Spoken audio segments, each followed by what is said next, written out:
Please comment where you are watching in the world. 2 summers ago, I downloaded the dating app Hinge. I'd heard from a couple of friends, LGBTQ+ folks like myself, that it was one of the better platforms for finding meaningful connections. Being a woman who dates only women, I figured I had nothing to lose. I'd already tried the usual suspects, Tinder, Bumble, even her, and had gotten nowhere. So one particularly hot June evening, I poured myself a glass of wine, lit a candle, and made my profile. To my surprise, it wasn't the exhausting experience I'd grown used to. The prompts made it easier to understand someone's personality before even matching. I hate to sound like I'm doing a paid promo, but Hinge really did feel a little more human. I wasn't just swiping on abs or mirror selfies. I was reading answers to what's your love language or what's your irrational fear, and getting genuine glimpses into people. I was flicking through profiles, sipping wine, and sending the occasional message when I came across a girl named Linnea. Linnea looked like she'd been cultivated in a lab specifically to ruin me. Cropped silver-dyed hair, a jawline that could cut glass, a sleeve of tattoos that peeked through every photo. But it wasn't just the aesthetics. She had the softest, most heartbreakingly innocent smile on her face, piercing green eyes. And then I saw her job title, motorcycle mechanic. That was it. I was done. There were photos of her working on old Harley engines in coveralls, grease on her cheek, sleeves rolled up. I could practically smell the oil and metal. Without hesitation, I double-tapped her photo and typed out a message. This is possibly the hottest thing I've ever seen. Also, do you give motorcycle lessons? Asking for a friend me. I expected silence or, at best, a delayed reply. Maybe a polite LOL. But not 20 minutes later, Hinge buzzed. Linnea has invited you to start the conversation. My heart skipped. I actually said, "No way," out loud to my empty apartment. I was skeptical. She was too perfect. She looked like someone who didn't even need to be on dating apps. But I replied anyway, and to my surprise, she was amazing. Not just flirtatious, not just witty, she was sharp, introspective. She told me she was into literature and old horror films. We debated about music genres and swapped Spotify playlists. She was funny, dry, sarcastic humor that landed every time. We didn't always agree, but she was never combative. Just open. It was intoxicating. We moved from Hinge to Telegram within a week. And about 2 weeks in, we decided to meet in person for coffee. Public place. Daytime. I felt it was the responsible lesbian thing to do. The night before our date, she sent me a selfie of her outfit, a red flannel with the sleeves rolled up, black jeans, Doc Martens. Her tattoos were on full display. Her hair looked freshly styled. She looked ridiculous, ridiculously hot. I stared at that photo way too long. And not just stared. I imagined how that flannel would feel against my skin. What her tattoos might feel like under my fingertips. I had to literally force myself to put the phone down, close Telegram, and take a cold shower. I got ready the next morning like it was prom. I went through 3 outfit changes, 2 panic attacks, and 1 emergency eyeliner redo before I finally walked out the door feeling semi-human. The coffee shop was a cute little corner place surrounded by tall apartment buildings. I got there 10 minutes early, as any anxious queer would. I sat outside, pretending to be chill, sipping a latte, and checking my phone every 30 seconds. 10 minutes passed. Then 20. I texted her. "Hey, just checking in, traffic okay?" No reply. That's when the nerves shifted from excited to uneasy. I'd been ghosted before. Who hasn't? But Linnea didn't strike me as that type. She always responded quickly. I waited another 10 minutes. Still nothing. I called her. It rang twice, then voicemail. I told myself she was probably stuck in traffic or something came up. But a knot was forming in my gut. A cold, tightening knot that told me something was off. Then finally my phone buzzed. A message from Linnea. But it wasn't an apology. It wasn't even in her usual tone. "Okay, I think this has gone on long enough. I have to be honest. I'm not a lesbian. I'm not even a girl. Sorry to catfish you. I just thought you were hot and wanted to check you out, in person." In person? The words didn't make sense at first. I read them again, and then the horror started to set in. In person. He was nearby, watching me. My head whipped around. My heart was slamming against my ribs. I scanned every face on the street. No one looked suspicious. No one was looking at me. But someone was. Somewhere. I spun in place, adrenaline buzzing through my limbs. Then, for some reason I still can't explain, I looked up. There, about 5 stories up, in one of the apartment buildings surrounding the coffee shop, was someone standing at an open window. A man. He was holding something. A phone, I think. Too far away to make out his face clearly, but close enough to see his posture, the way he leaned forward watching. And then, he waved. A slow, deliberate, theatrical wave. I felt the blood drain from my face. My stomach turned. My knees actually buckled for a second, and I had to hold on to the cafe railing to steady myself. The fear wasn't like anything I'd ever known. It was primal. I was being watched. Stalked. Toyed with. I turned and walked away as fast as I could without full-on sprinting. Back at my apartment, I collapsed on my bed and cried into my pillow like a child. Loud, ugly sobs that I couldn't stop. I was humiliated. Violated. Afraid. And worse? I'd wanted her. I'd wanted Linnea. I'd fantasized about her touching me. About us tangled in sheets. About her lips on my neck, her fingers tracing the ink on my skin. I'd imagined her hand slipping under my shirt while I pulled her flannel off her shoulders. And none of it had been real. I felt sick. I reported the profile to Hinge. I deleted our Telegram thread. But I couldn't delete the way it made me feel. Like a fool. Like bait. I didn't touch a dating app for almost 2 years after that. After about a year of using Hinge, I had pretty much exhausted the dating pool in my city. I'm not saying I was wildly successful, far from it, but I'd swiped through most of the women who fit my narrow preferences. I wasn't into party girls or corporate types or the ones who posted nothing but group photos with dogs and vague captions. I liked women with edges, women who had stories. So I'd check the app once in a while, mostly out of habit. And one night, there she was. Her profile name was Coraline. That wasn't her real name, obviously. I'm changing it for privacy, but it fit her. There was something otherworldly about her look. She had these dusky, expressive eyes and a smirk that made you wonder if she was about to kiss you or wreck your life. Her hair was shoulder-length, dip-dyed ocean blue at the ends, and her cheekbones could have been carved by gods. One of her prompts said, "I was raised by a woman who reads tarot and a man who coaches high school wrestling. Do with that what you will." I was hooked, but one line gave me pause. "You should know, I was in a car accident. I have some neurological disabilities and scarring as a result." It was honest, raw, and it forced me to confront my own hesitation. I'd be lying if I said I didn't sit with that for a moment. Why was I hesitating? She was stunning, active, based on her hiking and climbing photos. Obviously sharp and witty. And brave, more than I probably understood. Passing on her just because she'd been through hell and come out scarred would have made me a complete jerk. So I sent a message. Something dumb like, "I've never been jealous of a climbing harness until now." To my surprise, she replied the next day. We started talking about books, travel, and the kind of poetry that gets stuck in your bones. She used the word petrichor in a sentence, that earthy smell when rain hits dry ground, and I melted. We swapped numbers. Texts turned into voice notes. I loved her voice, low, lilting, almost musical. I found myself checking my phone constantly, just to see if she'd messaged. When we finally planned our first date, coffee and donuts on a rainy afternoon, I was more nervous than I'd been in years. She showed up in a black windbreaker, her hair damp from the misty weather, and when she smiled at me, I felt something shift in my chest. We talked for hours. She was funny, thoughtful, and completely disarming. I never even brought up the accident. I figured she'd mention it when she was ready. Halfway through our second coffee, she said, "I have a policy. Fail fast. If someone can't handle my damage, there's no point wasting time." Then she pulled her sleeves up and showed me the scars, faint lines across her shoulder, and a jagged one along her hairline. She tried to sound casual, but I could see the tension in her jaw. She told me she couldn't lift her left arm above shoulder height anymore. But the worst part, she said, was the night terrors. "They're not constant," she explained, "but they're intense. Sometimes I wake up screaming. It's like reliving the crash. I've only recently started dating again, but I'm always terrified I'll freak someone out."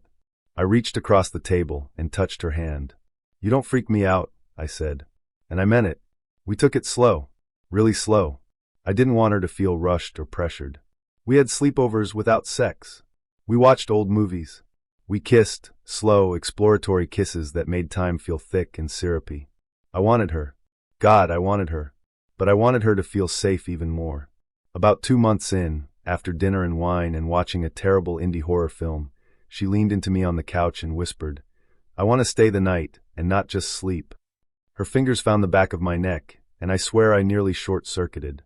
We made our way to my bedroom, and I don't want to go into graphic detail, but it was intimate, emotional. Her skin was soft, even where the scars ran deep. She trembled when I kissed her shoulder, and she whispered my name like a secret.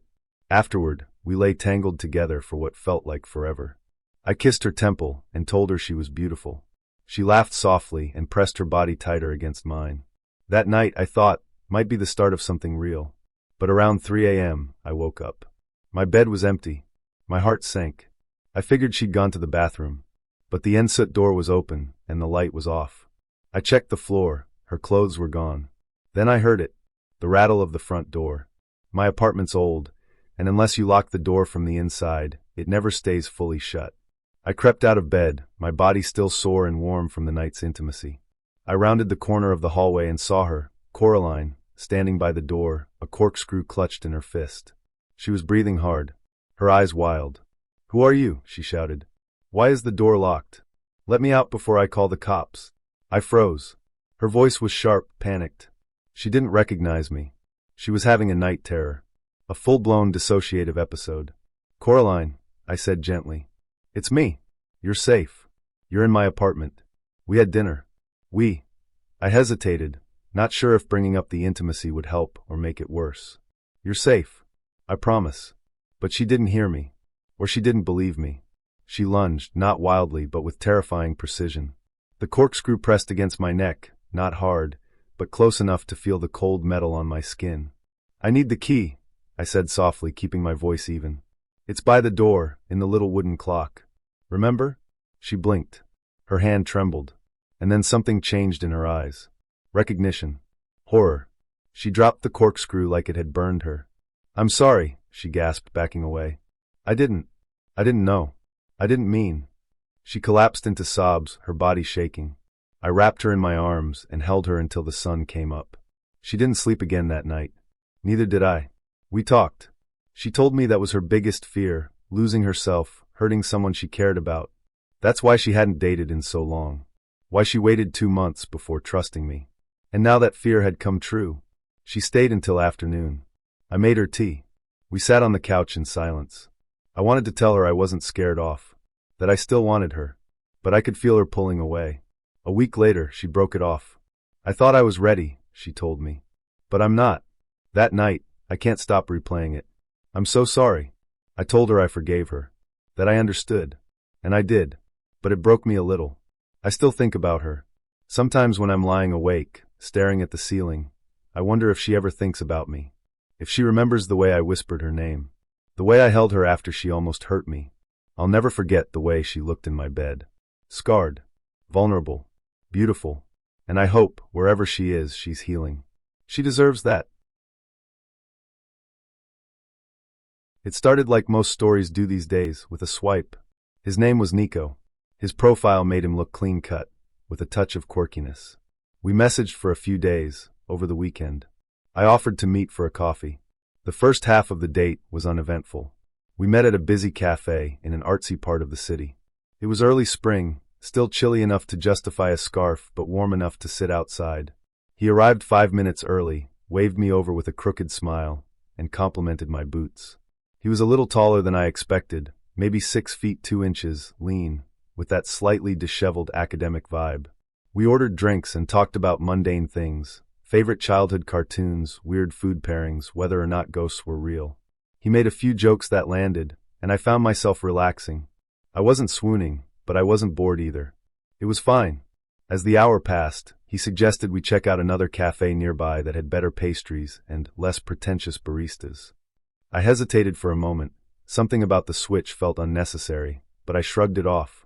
"Sure," I said. "Lead the way." The walk was only about 10 minutes. We chatted the whole way. Then, as we passed a row of old brownstones, he paused. "Shoot," he said, patting his jeans. "I think I left my wallet in my apartment." I gave a polite smile. "No worries. Want me to wait out here?" He looked a little sheepish. "You can come in if you want. I just don't want to keep you standing in the cold if I end up tearing the place apart looking for it." I hesitated again. But he'd been decent so far. We were in a well-populated area. I had my phone. I even texted my best friend a quick update. Going into his place for a sec. Just grabbing his wallet. All seems good. She replied instantly. Location? I dropped a pin and added, if I'm not out in 20 minutes, call the cops. I laughed as I sent it, thinking I was being cautious to the point of paranoia. He unlocked the door and led me up 2 flights of stairs. His apartment was cozy, cluttered but not messy. The kind of place you'd expect from a guy who reads Murakami and owns plants he forgets to water. Make yourself comfortable, he said as he disappeared into another room. I sat on the edge of the couch, crossing my legs and glancing around. There were books stacked on every surface. A record player on a low table.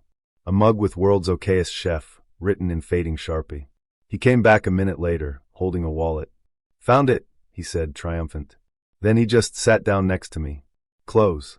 Too close. So, he murmured, turning toward me. You're even cuter in person. I gave a polite smile, unsure how to respond. Before I could say anything, he leaned in and tried to kiss me. It wasn't aggressive, exactly. But it wasn't smooth either. His hand brushed my cheek, then slid down to my neck. I pulled back slightly, laughing to diffuse the tension. Whoa, I said softly. We barely finished coffee. He chuckled, but didn't back off. You're right. I'm just messing around. He tried again, slower this time, like he was trying to be seductive. But it fell off. Calculated. I stood up. We should probably get to that other cafe before it closes. He didn't argue. Just sat back and said, fair. I didn't wait. I grabbed my bag and walked to the door. He followed me down the stairs, hands in pockets, quiet. I could feel his eyes on my back the whole way. When we reached the street, I smiled politely and said, thanks for the coffee. I think I'm gonna head home. You sure? He asked, voice low. I was really enjoying our time. Yeah, I said. Me too. But I've got an early morning. He didn't push. Just nodded. I walked away, not looking back. That night, he texted me a few times, apologies, something about being overexcited, and a promise that he wasn't trying to be creepy. I didn't answer. I didn't block him either, for some reason. But I never replied. Weeks passed. Then months. I went on a few more dates, some good, some forgettable. Nico became a faded memory. A weird, slightly uncomfortable blip in my dating history. Then almost a year later, I saw his face again in the news. It was one of those local crime blurbs that barely gets noticed. A headline that read, Man arrested after woman allegedly held against her will in Brooklyn apartment. I clicked the article without thinking. My stomach turned. It was him. Nico, or Nicolaus Emmerich, as the article revealed. 31. Charged with unlawful confinement, aggravated assault, and attempted sexual battery. Apparently, a woman had gone on a date with him. He'd invited her up to his apartment under some excuse. I don't know if it was the wallet again. And when she tried to leave, he locked the door. Wouldn't let her go. When she fought back, he struck her across the face and tried to force himself on her. She managed to get to a window and scream for help. A neighbor heard. Called 911. The police broke in and arrested him. The article mentioned that he was facing multiple charges and that other women had come forward with similar stories. He was looking at serious time, though if convicted, he could be out in 6 years with parole. 6 years. I stared at the screen for a long time, feeling cold all over. I thought about how close I'd come to being that woman. How easily I could have been the one trapped in that apartment. How different things might have gone if I hadn't pulled away when I did. He had seemed so normal. That was the part that haunted me most. I'd told myself he was just a little awkward. Just eager. Maybe rusty at dating. I'd brushed off the red flags because they weren't glaring. But predators don't always come snarling. Sometimes they smile. Sometimes they wear ironic mugs and talk about jazz. I didn't tell anyone at first. I felt ashamed. Like I'd almost been fooled. Like I should have seen it coming. But trauma doesn't always come with sirens. Sometimes it just whispers. Eventually, I told a few friends. My best friend was horrified. She kept saying, I'm so glad you texted me that night. I'm so glad you got out. So am I. Now, anytime I go on a date, I tell someone exactly where I'm going. I drop a pin. I have a code word. I always meet in public. I never go to their place, not on the first date. Maybe not even the second. I guess I'm one of the lucky ones. I got out before things went too far. But that night taught me something I'll never forget. Sometimes the scariest people are the ones who seem the safest. I matched with her on Hinge one late Friday night, somewhere between the second glass of wine and the inevitable scroll of regret. Her name was Liz, or at least that's what she went by. Short for Lysandra, she explained later. She had those intense, angular features that made her look like she'd just stepped out of a punk zine from the early 2000s. Buzzed sides, glitter-dusted eyeliner, piercings in places I didn't even know you could pierce. Her profile was a mix of chaos and charisma. One of her prompts read, "You'll know I like you if I give you a new piercing." I thought it was a joke. It wasn't. We hit it off fast. Our first chat was about nose rings. I told her I'd thought about getting one, but chickened out because, well, I'm a wimp. She sent back a laughing emoji and said, "We should go on a piercing date. I'll hold your hand. Or your face." It was bold but flirtatious. I liked that. There was something about her energy, unpredictable, yes, but magnetic. She had that wild girl confidence that made you feel like you were tiptoeing on the edge of something thrilling and reckless. I joked back, "We should probably wait until at least the third date before we start piercing each other." Her reply was instant. Challenge accepted. The banter was hot in its own strange, chaotic way. Over the next couple of days, we kept talking. Mostly flirting, sometimes deep dives into music and body art. She had a thing for industrial metal and poetry written in blood. I wasn't sure if that last part was metaphorical or literal. I didn't ask. Eventually, we made plans to meet. Casual. Beer and wings at a dive bar she liked. I figured, worst case, I'd get a decent IPA and maybe a weird story. She showed up in black skinny jeans, tattered boots, and a sleeveless denim vest covered in patches, buttons, and, I kid you not, safety pins stabbed through the collar like teeth.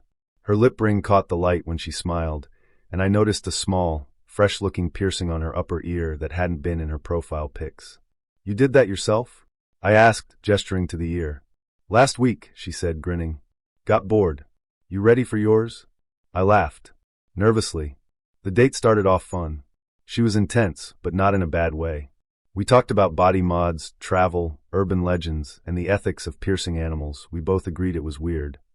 She made me laugh, and I felt strangely comfortable around her, like I'd known her longer than a few chats. Then, after our second beer, she leaned in with a mischievous glint in her eye. "I brought you something," she said. I blinked. "A gift?" "Sort of." She stood up and motioned for us to head outside. I thought maybe she'd brought me something cool, a pin, a patch, something artsy. But no. As soon as we stepped outside, she reached up to her collar, popped off one of the safety pins, and said, "See? Doesn't hurt at all." And then, I swear to God, she drove the safety pin through both of her nostrils. I froze. Blood immediately started to trickle down her upper lip. She grinned at me, eyes wide. "Now you have no excuse," she said, holding out the bloodied pin in my direction. "Come on. I'll do one of yours." For a second, I thought she was still joking. She wasn't. "No, Liz, I'm good," I said, backing up half a step. "Really?"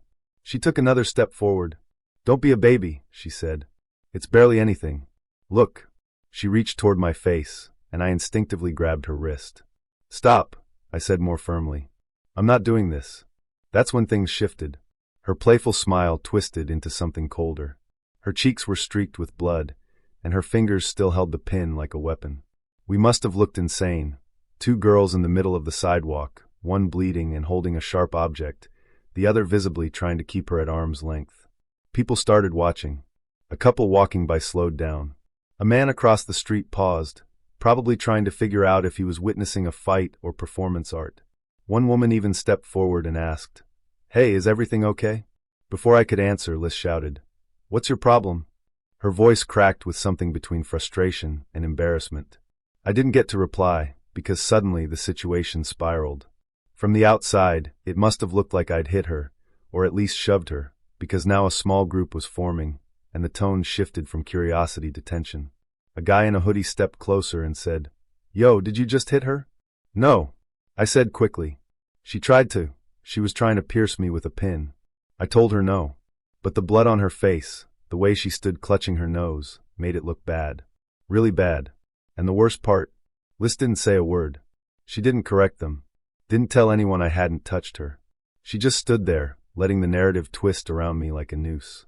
"You hit her over a piercing?" another guy said, stepping forward. "No, I didn't hit anyone." I said louder, heart pounding. "She pierced herself. Look at the pin." She tried to do the same to me. The crowd didn't seem convinced. I realized then that if one of those guys decided to throw a punch, I was done. I was outnumbered, and the more I talked, the more defensive I sounded. And Liz, bloody, silent Liz, just stood there, letting it happen. I did the only thing I could think of. I ran. I shoved past the people forming a loose circle and bolted down the block. I didn't stop until I was halfway home, lungs burning, hands shaking. I never heard from her again. I reported her on Hinge. Deleted her number. Scrubbed all traces of her from my phone like she was a virus. But I couldn't scrub the feeling she left behind. That primal fear. The sense of being hunted not by a stranger, but by someone I'd willingly met. Someone I'd flirted with. Someone I'd almost let get close. And the worst part, before she pulled that safety pin from her collar, before the blood, the madness, the scene, I was kind of into her. I'd imagined kissing her, letting her straddle me on my couch, maybe whispering something filthy while tugging my hair. She had that dangerous NSFW vibe that felt like both a threat and a promise. But that fantasy died the moment she tried to force metal through my skin. Back in 2018, my life was an endless carousel of work and commitments. I was juggling 2 jobs, trying to finish my degree, and barely had time to eat, let alone date. It had been a while, maybe a year or 2, since I'd been in anything resembling a relationship. I wasn't lonely exactly, just curious. So late one night, half out of boredom and half from that creeping curiosity, I downloaded Tinder. I wasn't expecting much. I'd never been on dating apps before. Honestly, I didn't even plan to meet anyone. I thought I'd just swipe around, see what the fuss was about, maybe get a laugh or 2.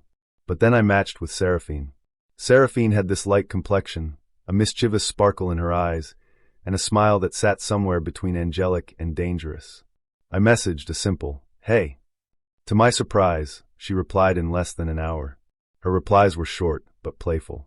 We exchanged Snapchats and phone numbers by midnight, trading a few pictures, just casual selfies. That's when it hit me, she really wasn't a catfish.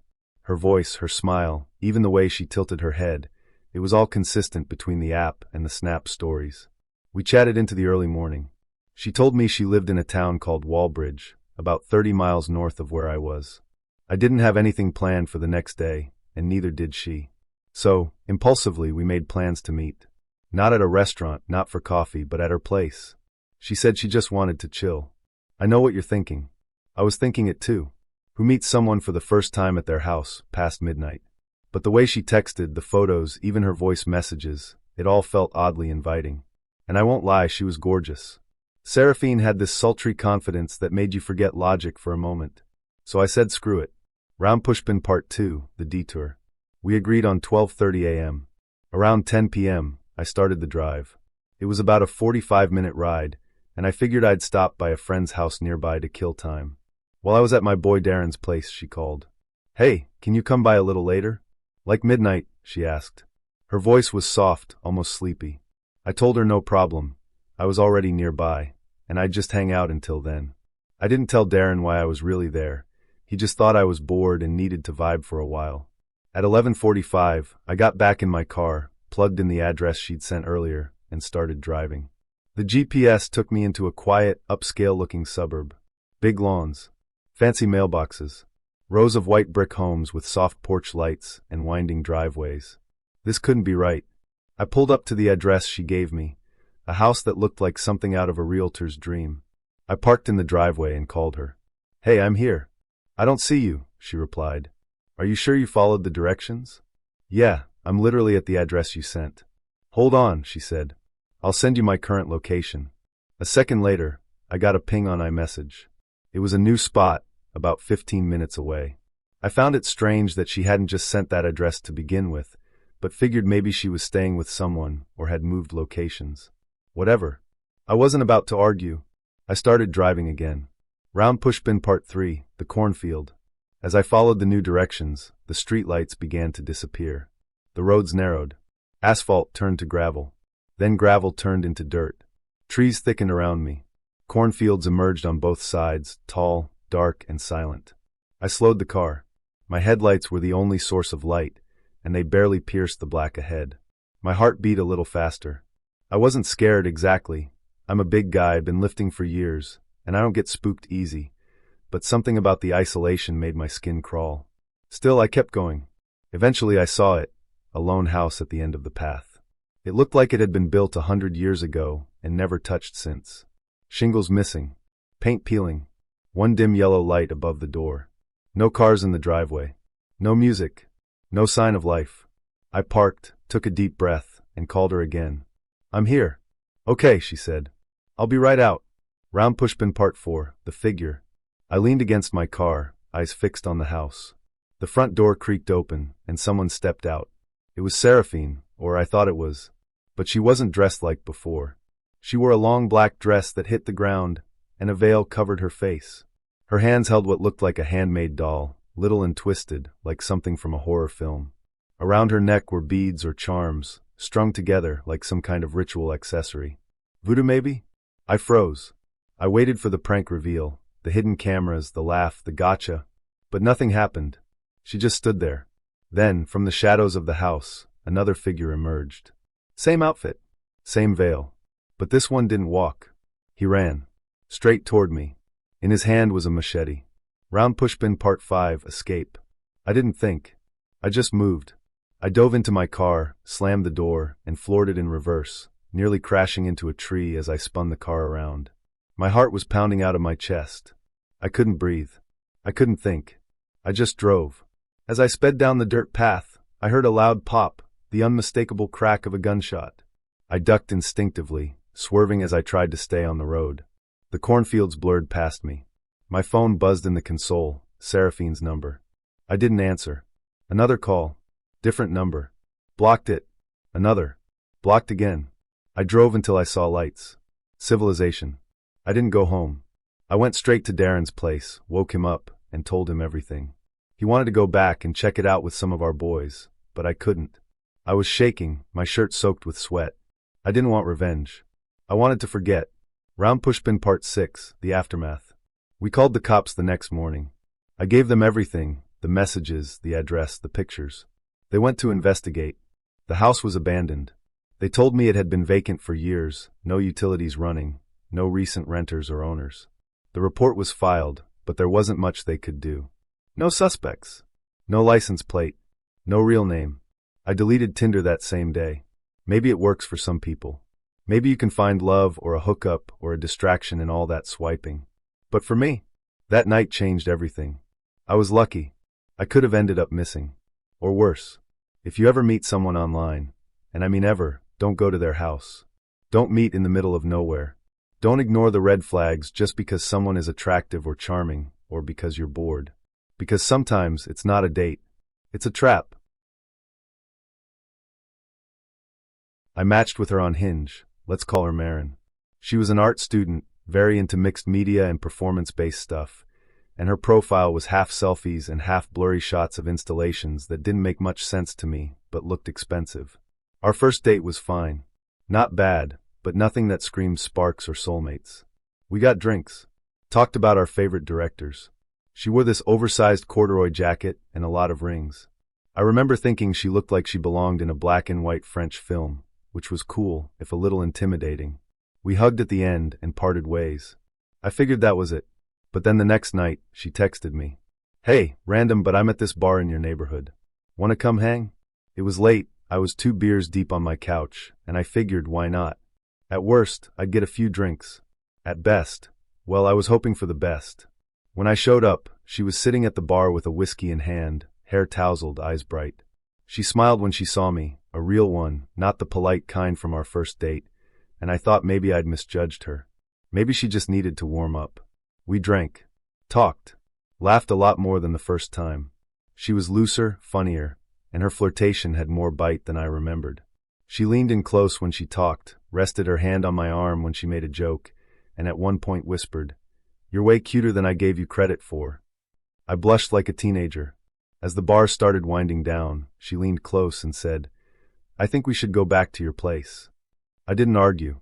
The cab ride back was chaotic in the best way.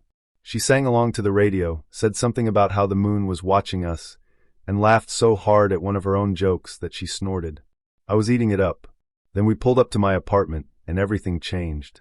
She opened the cab door, stepped out, and immediately face-planted onto the sidewalk. At first I thought she was seriously hurt. She landed hard. But after a few seconds, she started giggling. "I'm okay," she slurred, waving me off as I helped her up. "I just gravity." I got her inside, sat her on my couch, and pressed a bag of frozen peas against the swelling on her forehead. She was still laughing, but her words were getting mushy. I poured her some water, tucked a blanket around her, and tried to gauge if this was drunk and silly, or drunk and about to crash. She insisted she just needed a nap. That she was fine. I walked her to my bed, tucked her in, left a trash can by the side just in case, and set up camp on the couch. I figured that was the end of the night. It wasn't. At some point, maybe an hour later, I heard a weird sound from the bedroom. A sort of moaning grunting hybrid. I sat up, heart pounding, and walked down the hallway. When I opened the bedroom door, I found her on the floor. She'd rolled off the bed, knocked over the trash can, and was lying half bent on her side, murmuring something about needing to pee. "Bathroom's this way," I said, gently helping her up. She tried to walk but stumbled, so I guided her the rest of the way, sat her on the toilet, and stepped out to give her privacy. I figured she'd be fine. I figured wrong. About 10 minutes later, I knocked. No response. I pushed the door open and instantly gagged. The smell hit me first, a sour, gut punch of a stench that clung to the walls like a curse. Then I saw her. She was passed out on the floor, pants around her ankles, head wedged between the toilet and the sink. And somehow, I still don't understand the physics of this, she had managed to defecate everywhere except inside the toilet. The floor, the wall, the side of the tub. It looked like a horror movie set designed by someone with a grudge against porcelain. I stood there in stunned silence, trying to figure out the next move. I didn't want to touch her, didn't want to invade her space, but also couldn't leave her like that. Eventually, I grabbed a towel, gently propped her head up, and cleaned the floor as best I could. I left water, tissues, and another towel next to her, then went back to the couch and tried to sleep. A few hours later, I heard movement. She got up, wandered to my bed, and collapsed onto it, still wearing the same clothes, now smeared with God knows what. I didn't stop her. I didn't have the energy. When I woke up the next morning, I checked on her. She was still asleep, snoring like a tractor. I wrote her a note, left $10, and set out a clean t-shirt and gym shorts in case she wanted to change. I even Googled a laundromat and left directions. I felt like I'd done a decent job of being a decent guy. That feeling didn't last long. That evening, I got a text. "I know what you did. I'm going to the police." I stared at it, confused. "Excuse me?" I replied. Her next message made my blood run cold. "You drugged me. I'm getting my hair tested. You're going to jail." My stomach dropped. I felt like I'd been punched through the chest. I didn't reply. I couldn't. Anything I said might be twisted, and there was nothing I could say that would make her believe me if her mind was already made up. The next few weeks were hell. I couldn't eat, couldn't sleep.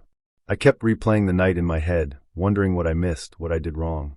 I had no idea where this accusation had come from. Maybe her memory was fuzzy. Maybe she woke up covered in her own mess and needed someone to blame. But then I got a call. A detective, asking me to come in for a conversation. He even said the words, "Don't leave town." I felt like I was in a movie. A bad one. The kind where the innocent guy gets framed and everything spirals. They questioned me, took my statement, asked if I knew anyone who might have slipped something into her drink. I gave them everything, the bar, the name of the bartender, everything I could remember. And then months later, they found the real guy. Someone else at the bar. A man with a record. Caught on surveillance near our drinks while I was in the bathroom. They searched his apartment and found GHB, among other things. He confessed. Just like that, it was over. For them. But not for me. She never apologized. The police never said sorry. No one reimbursed me for the therapy or the stress or the insomnia or the fact that I started losing my hair. To them, it was just another case. To me, it was the worst night of my life. All because I said yes to a second date. So I get migraines. Not just the, ugh, my head hurts kind, but the full-blown, aura-having, vision-blurring, vomiting in public restroom kind. They're not frequent, but when they hit like a truck made of strobe lights and nausea. I'd been chatting with this guy from Hinge, let's call him Milo. He had this soft hipster look going on. Glasses. Flannel. Kind of like if Buddy Holly had a baby with a barista who writes poetry on napkins. He was charming over text, quick with banter, and clever in a way that made me think he was either a writer or someone who'd dated a lot of them. After about a week of messaging, we made plans to meet for dinner at a Thai place downtown. He picked it, said they had the best iced coffee and curry that makes you sweat just the right amount. I should have canceled. About an hour before I had to leave, I felt it, that creeping, ominous shimmer in the corners of my vision. My head didn't hurt yet, but I knew it was coming. The aura always came first, like a cruel little warning that my evening was about to go straight into the toilet. Literally. I had a choice: cancel and look flaky, or go and pray the caffeine hit fast enough to kill the migraine before it bloomed into a full-blown apocalypse inside my skull. I chose poorly. I rushed to get ready, half-dressed while chugging water and chewing on Advil like candy. I told myself that if I got to the restaurant early, I could slam a Thai iced coffee or two, and maybe, the caffeine would cut the migraine off at the knees. I got there 15 minutes early, ordered a coffee, drank it like it was the antidote to poison. It didn't work. By the time Milo walked in, I was already bracing my elbow on the table, pressing 2 fingers into my temple like I was trying to hold my brain together. I smiled when I saw him because, well, that's what you do, right? You don't want your date to know you're already halfway to the underworld. He smiled back, sat down, started talking, and I didn't. I couldn't. I nodded. I smiled. I made little noises. I think I said, yeah, maybe 3 times. That was the extent of my contribution to the conversation. I was concentrating so hard on staying upright and not vomiting that forming full sentences was like trying to run a marathon in a hurricane. He didn't seem to notice. He talked, and talked. About his job, his dog, a podcast he liked, a documentary about cave diving. I caught about 30% of it. The other 70% was a blur of nausea and static. Twice, I excused myself and went to the bathroom to throw up. Twice, I came back, wiped my mouth, sipped water, and pretended like nothing happened. I would love to say I'm an amazing actress, but I'm not. I think I was just so quiet and pale that he assumed I was nervous. Or shy. Or maybe just really into everything he was saying. We didn't have dessert. Thank God. Afterward, we walked outside, and he leaned in to kiss me. I panicked. Not because I didn't want to, I did not want to, but because I had literally just thrown up in the restaurant bathroom and still had the taste of pad thai and stomach acid in my mouth. I turned my head at the last second. The kiss landed somewhere on my cheekbone. Sorry, I mumbled. I'm just shy. He smiled like it was endearing. Like I was some delicate little flower he was going to patiently nurture until I bloomed. I got in my car, drove home, and collapsed in bed fully clothed. I spent the rest of the night alternating between vomiting and sleeping. The migraine finally broke around 3 a.m., leaving me with a pounding headache and that post-migraine haze that feels like someone scrubbing your brain with steel wool. I figured that was the end of it. A bad date I could laugh about later. A story I could tell while holding my head dramatically and saying, I was basically a corpse the whole time. But then Milo texted me the next morning. Had an amazing time last night. You're really something. I blinked at my phone. Was he joking? A few hours later. Hope your day's going well. I keep thinking about your smile. What smile? The one I forced through nausea while trying not to puke on the table? Then that evening. Would love to see you again. Maybe next week. I didn't respond right away. I felt bad, honestly. He seemed nice. But I couldn't wrap my head around it. I'd barely spoken. I'd vomited twice. I'd been about as responsive as a haunted doll. Over the next 3 weeks, he texted me every single day. Sometimes just a good morning smiley face. Sometimes paragraphs about his day. Sometimes links to songs he thought I'd like. I didn't block him. I wasn't scared, just confused. I figured he'd get bored eventually. But no. He was completely enamored with the version of me he met that night. The silent, nodding, barely conscious version. The version that didn't interrupt, didn't joke, didn't challenge him. The version that lay in wait beneath a migraine like a serpent under a heat lamp. And that's when it hit me. He didn't like me. He liked the idea of me. The quiet girl. The girl who listened. The girl who didn't say much. Who didn't take up space. That's not me. When I'm not being held hostage by a migraine, I'm loud. I'm opinionated. I cuss like a sailor. I talk fast and argue for fun. I'm sarcastic and weird and occasionally inappropriate. And he wasn't into that girl. He was into the ghost of me. The corpse. Eventually I replied. I was polite but honest. Hey, I really appreciate you reaching out. But I don't think we're a great fit. I wasn't feeling well during our dinner, and I don't think I was really myself. Wishing you all the best. He replied with a sad face and a short message. I thought we had something. We didn't. Or maybe we did, he just had it with someone who didn't exist. So this was a while back, maybe a year after I'd started using Hinge, and I was finally at that stage where getting ready for dates didn't feel like preparing for war. I'd had a few wins, a few losses, and a handful of weirdos, but nothing that made me seriously reconsider dating altogether. That changed after this one. His name was Renzo. Uncommon, sure, but it stood out to me. He had this quiet charm in his messages, said he liked old records, flea markets, and abandoned places. A little odd, but not in a red flag way. More like a let's go ghost hunting in an old hospital kind of way. We chatted for a few days, then swapped numbers. His texts were funny, a little chaotic, full of memes and random thoughts at 2 a.m., but I chalked that up to him being passionate or quirky. He'd mention his love for antiques, and I told him I was into older stuff too, vintage cameras, old books, that kind of thing. That's when he suggested we go to this massive antique warehouse he knew about.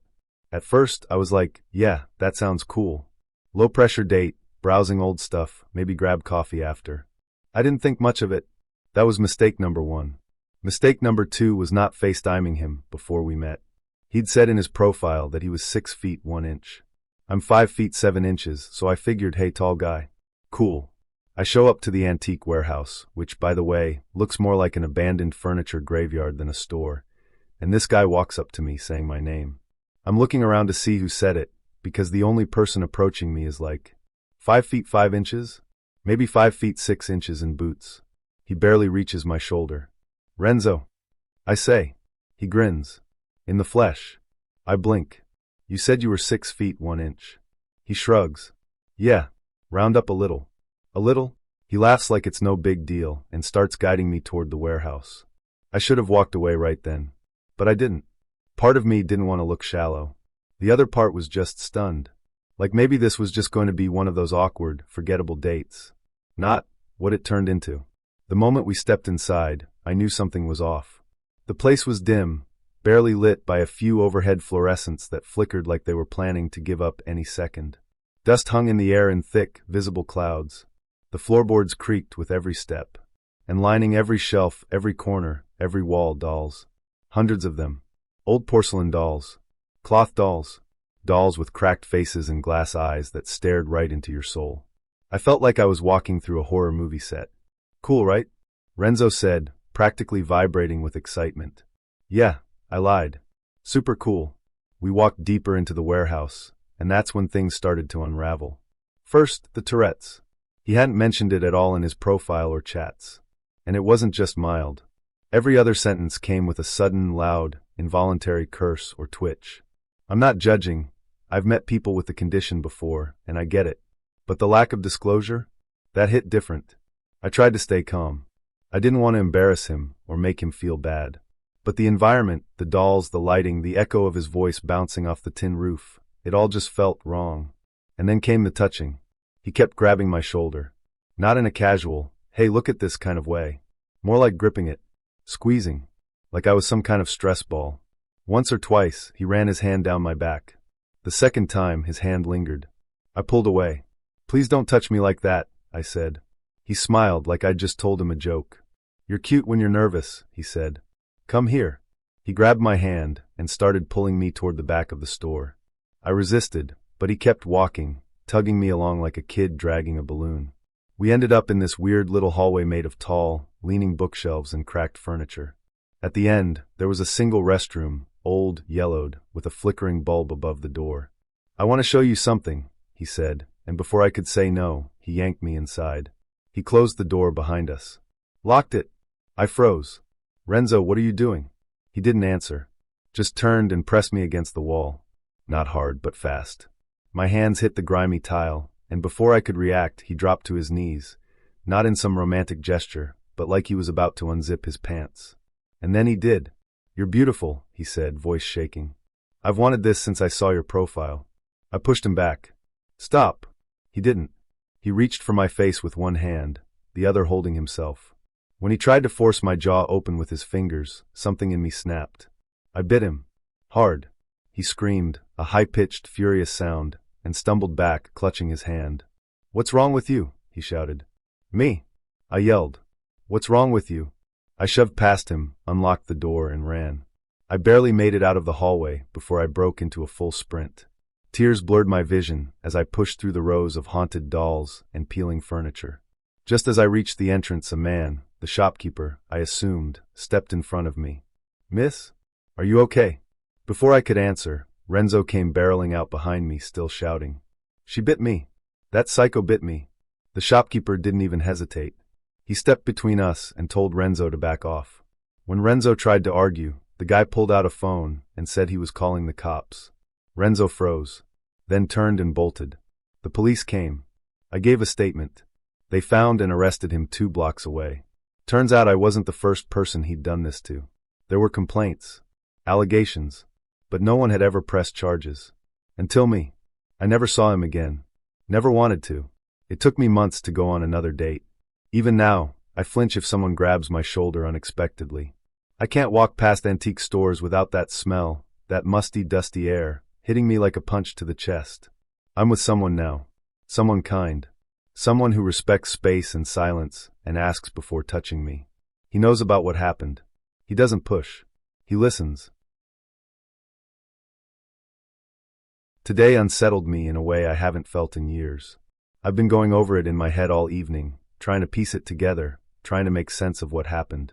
It's left this strange, heavy feeling in my chest, like I missed something important, or narrowly avoided something worse than I can comprehend. It started out as an ordinary afternoon.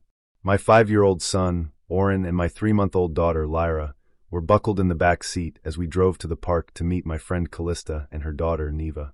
Another mom we knew, Myra, was already there with her 2 girls. It's a decent-sized playground, the kind tucked behind a school, with the usual swings and slides, a large grassy field, and a wide parking lot. A line of trees borders one side of the park, beyond which is a half-developed construction zone that's been sitting dormant for months. The whole area is pretty rural, long, winding roads, wide open spaces between buildings, and this eerie stillness that you get used to if you live around it long enough.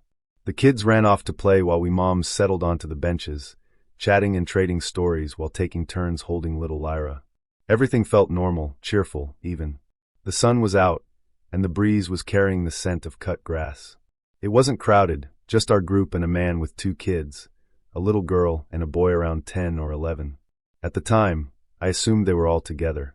Eventually, our kids began to drift across the playground, each finding their own fun.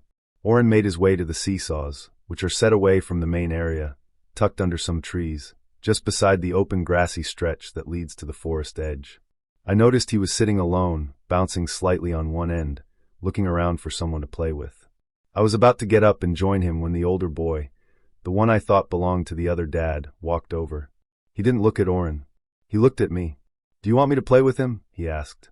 His voice was flat. No inflection, no smile. Just a blank expression and a question that felt rehearsed. I hesitated, but only for a second. "Sure, bud. That'd be nice." He climbed onto the opposite end of the seesaw. Oren started chatting right away, being his usual bubbly, curious self. But the boy didn't say anything. He just went up and down, eyes fixed somewhere beyond the trees.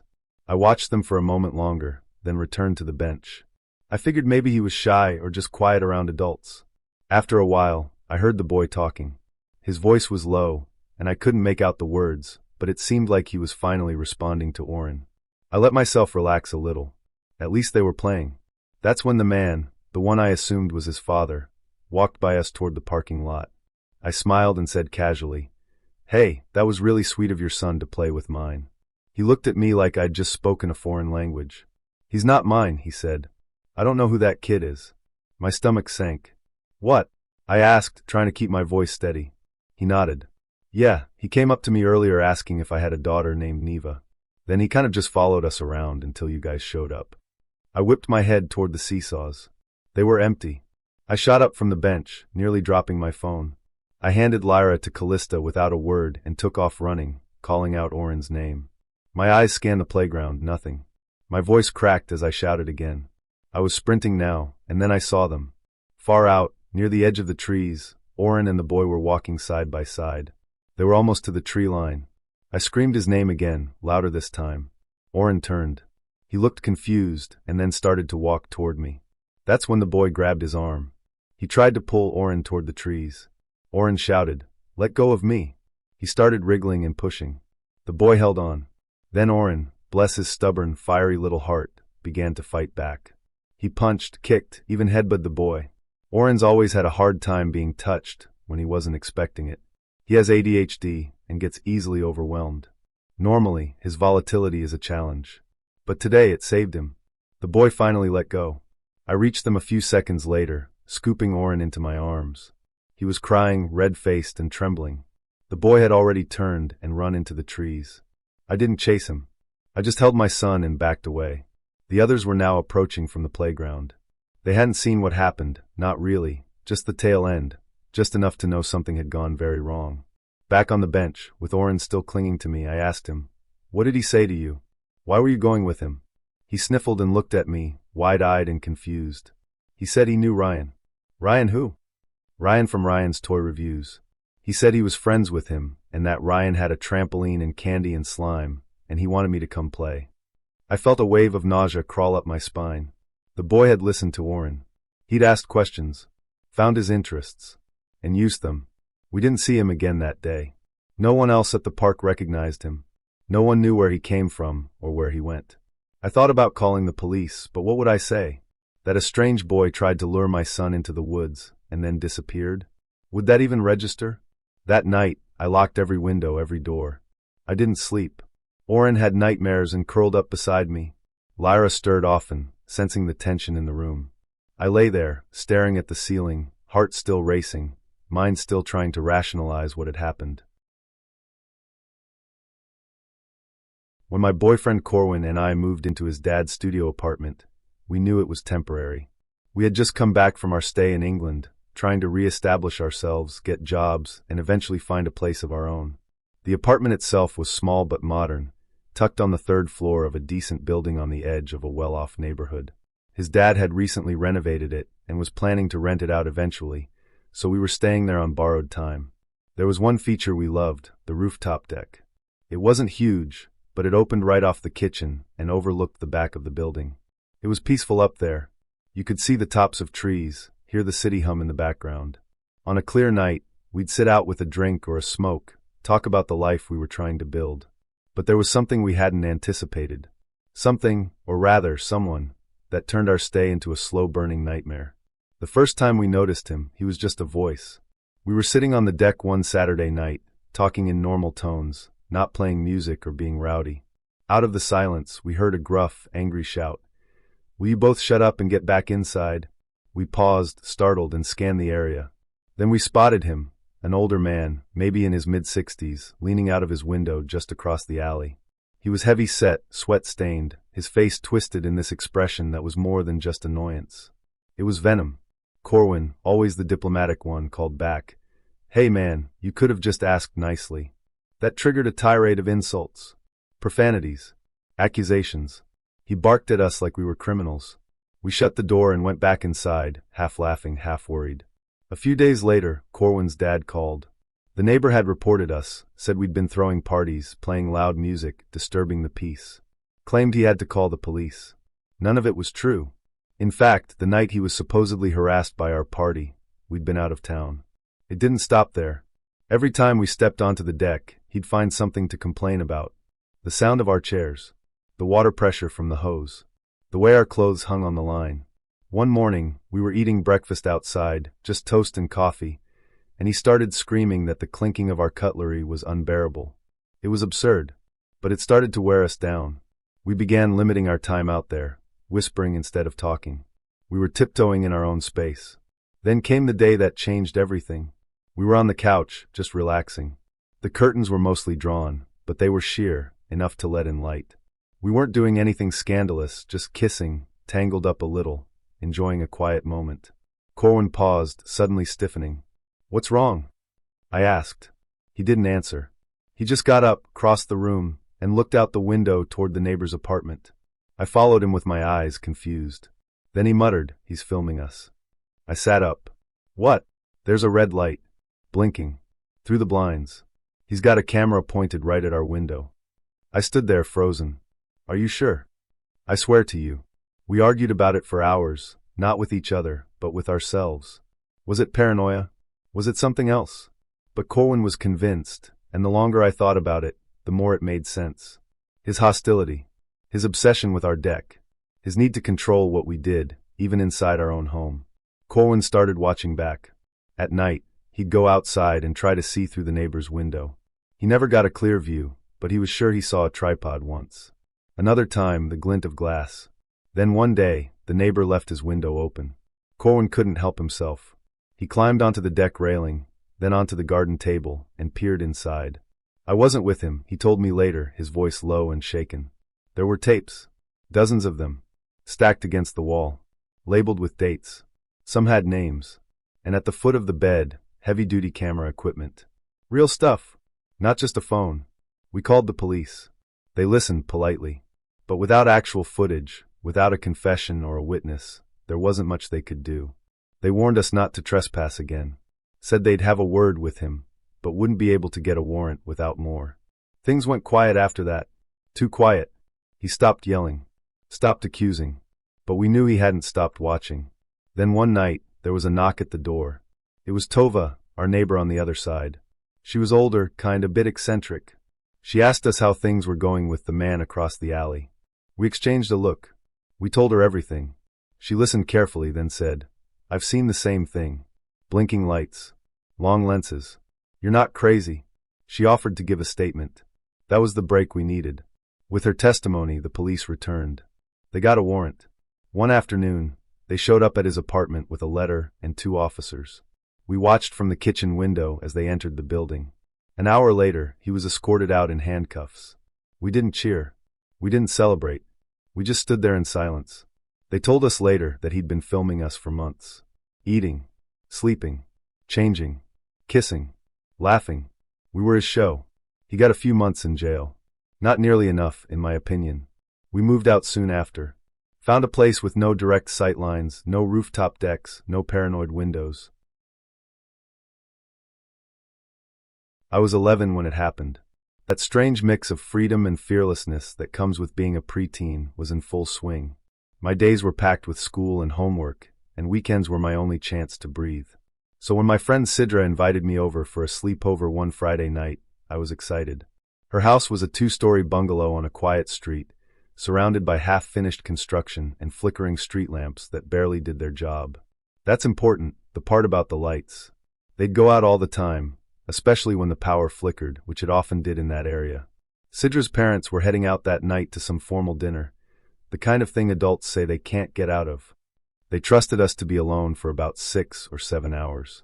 For us, that was a dream come true, a whole evening of cartoons, junk food, and maybe even some late-night pranks on each other. I remember her parents giving us the usual emergency contact, rundown, and reminding us to bring Shaggy, their 4-year-old Labrador, inside before the storm hit. His outdoor kennel had some busted panels and would leak badly in the rain. It was already drizzling when they pulled out of the driveway. We stayed inside at first, watched some cartoons, played cards, and cracked jokes about our teachers and classmates. Around 9:30, Sidra looked out the window and said, "You know that empty plot down the road? The one with the fence? Let's check it out." I didn't answer right away. I'd seen that lot before, overgrown, surrounded by a crumbling 2-meter wall. No construction equipment left there, no workers. Just weeds, scattered rubble, and a thick silence. It gave me the creeps. But Sidra was persistent, and I didn't want to seem like a coward.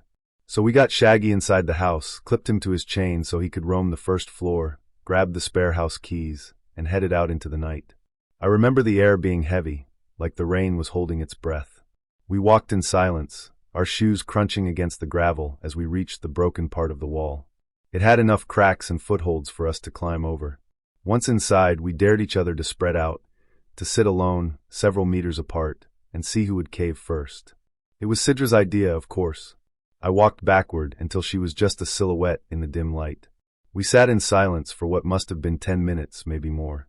I was about to call out to her when I saw her stand, quickly, too fast, and start walking toward me. She wasn't running, but her pace was frantic. She was jumping over rocks, pushing through weeds, even getting scratched by thorny vines along the way. Her face was pale under the moonlight. I was about to tease her for being scared when she grabbed my arm and whispered, "We need to go. Now." I just remembered I forgot to feed Shaggy. It didn't make sense. Her parents had filled his bowls before they left, and he had an automatic water feeder. But something about her expression shut me up. We climbed over the wall again, faster this time, and the moment her feet hit the ground, she gripped my wrist and started sprinting down the street. I could barely keep up. We reached her house, breathless. She ordered me to unlock the front door while she locked the metal gate from the inside, bolting it into the concrete, then latching the 2 doors shut with thick chains. She didn't say anything until we were inside and had locked every window, every door, and drawn every curtain. Shaggy followed her around, tail stiff, ears alert. Finally, she turned to me and said, "There was someone there." I stared at her. "When we were sitting apart," she continued, "I looked past you. There was someone crouching in the bushes. At first I thought I imagined it, but then they moved. Closer to you. They didn't see me watching." I didn't know what to say. My chest felt tight, like I'd been holding my breath for too long. We hugged for a moment, both of us trying to pretend we weren't terrified. We agreed not to tell our parents. They'd warned us not to leave the house, and we didn't want to lose our rare night of freedom. We peeked out the window. The street looked empty. No shadows. No movement. Slowly, the adrenaline faded, and we tried to distract ourselves. We turned on cartoons again, tried to laugh, tried to act normal. But it wasn't over. An hour later, we were upstairs in her bedroom.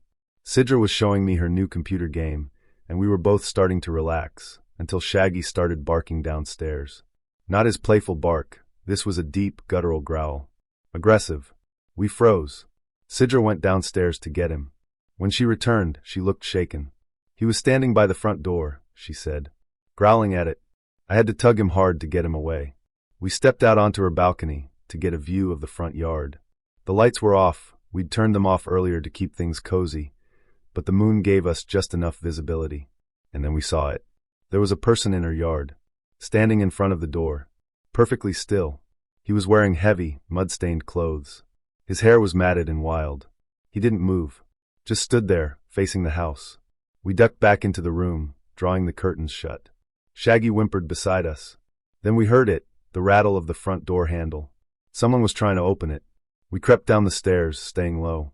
The noise moved. The person was now trying the window next to the door. Sidra's eyes widened in panic. "The back door," she whispered. "The attached space door. I forgot to lock it." That door led into a small storage area attached to the house, with a flimsy wooden door leading into the kitchen. It only had a basic deadbolt. If he got into that space, he could break through easily. She told me to wait by the inner door with Shaggy. "If I'm caught," she said, "let the dog out. Lock this door. Don't open it." I wanted to argue, but there wasn't time. She ran downstairs, out the side door, and into the yard. I heard the metal latch click, then the sound of her rushing back toward me. We shut the inner door, just as something slammed against the outer one. He'd found it.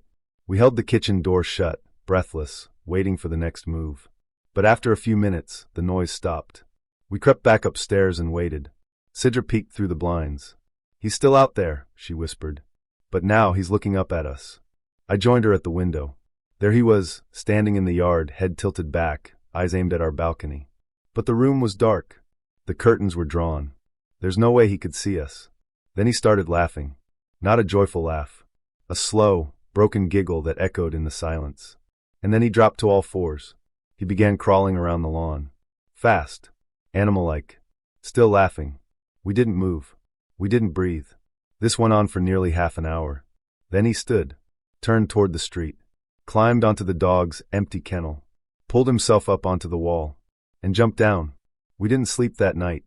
We stayed in Sidra's room with the lights off, curled up on the bed, every creak of the house making us jump. Her parents came home around 2 a.m. and found us still awake. They asked why all the locks were bolted and the windows closed on such a nice night. We told them we just wanted to play in the dark, and we never spoke of it again. I've never shared this story publicly before.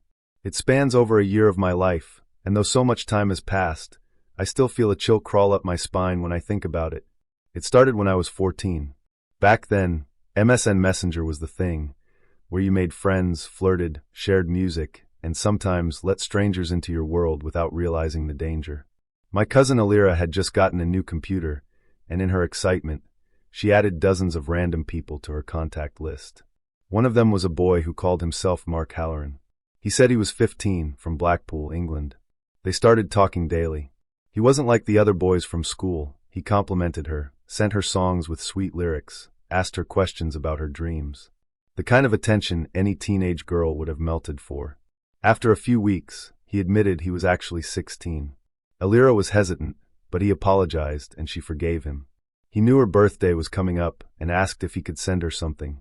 We were curious how serious he was, and if he was really who he claimed to be. So Alira gave him her mailing address. A few days later, a box arrived. Inside was a DVD player, a huge teddy bear, a stack of CDs, clothes, sweets, and a handwritten note. Alira told her parents she'd won a school raffle. Meanwhile, Mark kept messaging her, always with the same charm, always with the same too-good-to-be-true devotion. Over the next few months, more packages came. He said he played for an under-21 football team and made decent money. It was a fantasy, a teenage dream. Eventually, he asked to meet in person. Alira agreed. But the night before he was supposed to arrive, he confessed something else. He wasn't 16. He was 21. Still, she went. I called her that night, but she didn't say much. Just that she didn't want to talk to him anymore. She sounded shaken, not angry, just quiet, withdrawn. A few days later, I got a friend request from Mark. I accepted it, mostly out of curiosity. He asked me why Alira had stopped talking to him. I didn't know what to say. I told him maybe she'd just moved on. But then we started talking, every day. He was funny, clever, charming. He made me feel interesting. Like I was mature. Important. I told Alira, and she begged me not to talk to him. She wouldn't explain why. She just said, "Please, don't." That night, I told him what she said. He offered to call me, said he could explain everything. When I answered, I was surprised. His voice was high-pitched, almost squeaky. He told me he'd been in an accident as a child, and it had affected his voice. I felt bad for judging. Then he sent me a package. It was massive, filled with band t-shirts, an iPod, books, candy, new Converse shoes, and more money than I'd ever seen. I was overwhelmed. It felt like something out of a movie. We kept talking. Weeks passed. Then he asked to meet. I told my best friend, Neris, and she was skeptical. She insisted on coming with me. We set the meeting point near my house, a public spot just in case. He was late. Then, out of nowhere, a blue Volkswagen Golf pulled up and screeched to a stop. What stepped out of that car was not a 21-year-old. He was short, maybe 5 feet tall, dressed head to toe in denim. His skin looked strange, like it had been badly scarred. His eyes were sunken, his hair greasy. He looked to be in his 50s, maybe even older. He smiled and said hello, but neither of us responded. He asked if we wanted to go for a walk. We nodded, trying not to show our panic. As we walked, Neris and I whispered a plan. We told him we needed to stop by a friend's house to grab a DVD before heading to mine. We led him to a house on my street, a friend of my older brother. We rang the bell, and the moment the door opened, we ran inside. He stayed on the pavement, confused. We told the friend everything. He bolted the door and helped us climb over the back fence. We sprinted through gardens, across narrow alleys, and into the woods that backed onto my actual street. We stayed hidden for over an hour. When we finally got home, my hands were still shaking. I called Alira, and she came over. We didn't sleep that night. We couldn't. A few days passed. Then the text started. From Mark. Then photos. One showed his wrist, cut and bleeding. Another was a message saying we'd destroyed him, that we'd ruined his life. We blocked every number, deleted every account. Then one day Alira got a call. It was him. Our uncle was at her house that night and grabbed the phone, listening in. Mark said he'd left a gift outside her house. A car. He described it in detail, the color, the ribbon on the steering wheel, the key under the tire, the documents in the back seat. The police were called. They traced the registration. The car was registered to a Pamela Halloran, supposedly Mark's sister. But Mark had told us before that his sister had died in an IRA bombing decades ago. Another lie. We never got a last name. Never found out who he really was. He knew our addresses, our voices, our faces. He knew where we lived, what we liked, what we feared. He vanished after that. But sometimes I still check the windows at night. Still flinch when I get a message from an unknown number. Dating apps and I have had a rocky relationship. I don't think I'm alone in saying that. You download one, swipe a bunch, maybe match with a few people, and then watch the conversations fizzle out faster than a damp firecracker. But Bumble felt slightly different. It had this premise where women made the first move, which I thought might cut through some of the awkwardness. Still, I wasn't expecting much when I matched with a woman named Maria. She was from Wales, with a name I'd never heard before and a smile that looked like it could stop traffic. Her profile wasn't flashy, just a few natural photos and a short bio about her love for old movies and Turkish coffee. I was intrigued, and more importantly, she messaged first. That alone made her stand out in a sea of match silence. We talked for a couple of days. It wasn't just casual banter either. We dove into real topics, books, strange dreams, favorite smells. Hers was freshly baked bread, mine was eucalyptus, and even childhood superstitions. Texting her felt like writing letters to someone I'd known for years. So when she suggested we meet in person, I was all in. We chose a little cafe tucked between a bookstore and a florist, one of those spots that always smells like roasted beans and cinnamon. I got there first, heart thumping like an over-caffeinated drummer. When Maria arrived, she was wearing a navy coat with silver buttons and a red beret that somehow didn't look ridiculous on her. The second she sat down and smiled, all the nerves melted away. We didn't drink alcohol that night. She didn't for religious reasons, and I was avoiding it because I'm a bit of a fitness nut. Instead, she ordered a couple of elaborate mocktails while I stuck to coffee. Too much coffee, to be honest. I had 3 cups in the span of an hour and a half. The barista must have thought I was writing a thesis or running a stakeout. Eventually, the coffee caught up with me, and I had to visit the restroom. Then again, and again. Every half an hour, I'd excuse myself with a sheepish grin, and every time I came back, Maria would be there, teasing me gently about my espresso-fueled bladder. It could have been embarrassing, but she made it feel lighthearted, like an inside joke we'd share later. But then I came back from one of my many trips and saw something that made my stomach sink. There was a man sitting in my seat. At first, I thought maybe she knew him. She was smiling, but it wasn't the same smile she gave me. It was the kind of smile you put on when you're nervous, but trying to be polite. I walked up behind the guy and, in what I thought was a light-hearted way, placed a hand on his shoulder and said something like, "Hey, mate, I think you're in my seat." He didn't laugh. He didn't even smile. Instead, he turned slowly and gave me a look that could have frozen lava. Maria's eyes widened, and she gave me a quick, pleading glance. That's when I realized this wasn't a friend. Apparently, while I was gone, this stranger had walked up and started a conversation. According to Maria, he'd been watching us from another table and took the opportunity to swoop in the second I disappeared for my usual restroom sprint. She said his approach was aggressive, bordering on invasive, and she was just trying to defuse the situation without causing a scene. I asked him politely to give us some space. He stared at me like I'd just insulted his ancestors, but eventually he got up and walked off, not without trying to stare me down. I'm taller than average and keep myself in decent shape, so I wasn't intimidated, but the whole interaction left me with a strange, lingering discomfort. We tried to shake it off.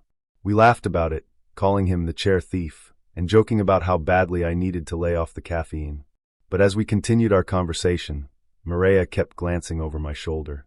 I couldn't see anything from my seat, but she could. And what she saw was the man, still there, still watching. He didn't leave. Even after the awkward scene and the obvious tension, he stayed seated a few tables away, sipping what I assumed was his 3rd or 4th glass of wine. Maria tried to ignore him, but it was clear she was unsettled. When the cafe finally started winding down, I offered to walk her home, and she agreed. As we exited, I glanced behind us. He was paying his bill. You can probably guess what happened next. We headed through the quieter streets of the city, and I kept looking over my shoulder. Sure enough, he was there, keeping a distance but never more than a block behind us. He wasn't yelling or running or doing anything overtly threatening, but his presence was enough to make the hair on my neck stand up. We approached her apartment building, and I asked if she was okay going in while he could still see her. She hesitated, then invited me in for tea. I didn't read too far into it. It felt more like a safety measure than a romantic invite, and I wasn't about to argue. Inside, her place was cozy and warm. She brewed some ginger tea, and we sat on her sofa, trying to convince ourselves that the guy had gotten bored and walked off. We even peeked out her bathroom window to check the street below. It was empty. Relieved, we sat for a while longer, talked, laughed, and even shared a quiet kiss. Eventually, I thanked her for the evening and started the walk back to my own place with that light, buzzy feeling that follows a truly good night. Then I looked over my shoulder. There was a figure behind me, about 50 yards back. His posture, his gait, it all looked far too familiar. I stopped and called out, "You've got to be kidding me." The figure stopped too. I told him to keep his distance. I wasn't going to shout or make a scene, but I made it clear that following someone home was not okay. He didn't respond, just kept his distance. But he kept walking. I took a longer route home, trying to lose him, but he was persistent.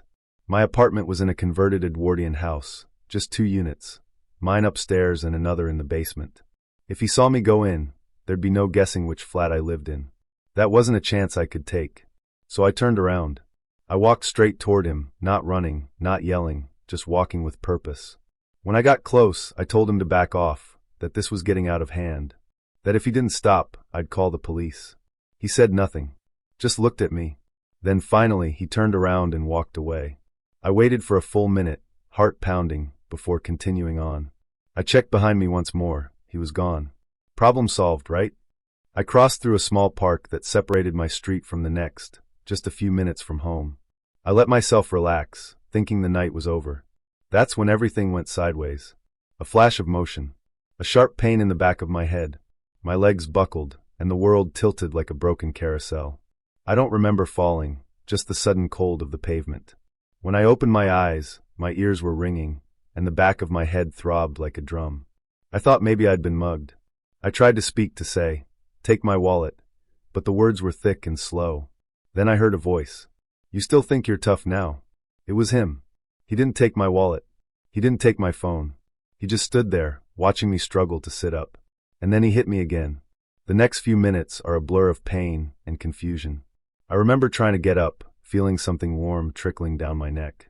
I remember the sound of footsteps, his retreating. And I remember the thought that kept repeating in my head, this could have ended differently.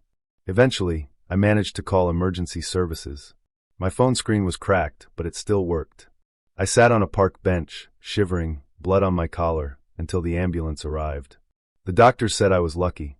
No skull fracture, no permanent damage, just a mild concussion and a few chipped teeth. It could have been much worse. Later, the police caught him. Security cameras had picked him up following us from the cafe, then trailing me through the park. He got 6 years for assault and causing bodily harm. 6 years. It took me longer than that to feel safe walking home at night again. Maria and I dated for a few months afterward. She was wonderful, kind, intelligent, genuine. But she had to move for work, and we eventually lost touch. Still, I'll always be grateful for the time we shared. I'm not proud of it, but I've always had a soft spot for the mysterious type, the kind of guy who looks like he's got a story behind every tattoo and a past filled with shadows. So when I came across Cashin on Bumble, I was immediately hooked.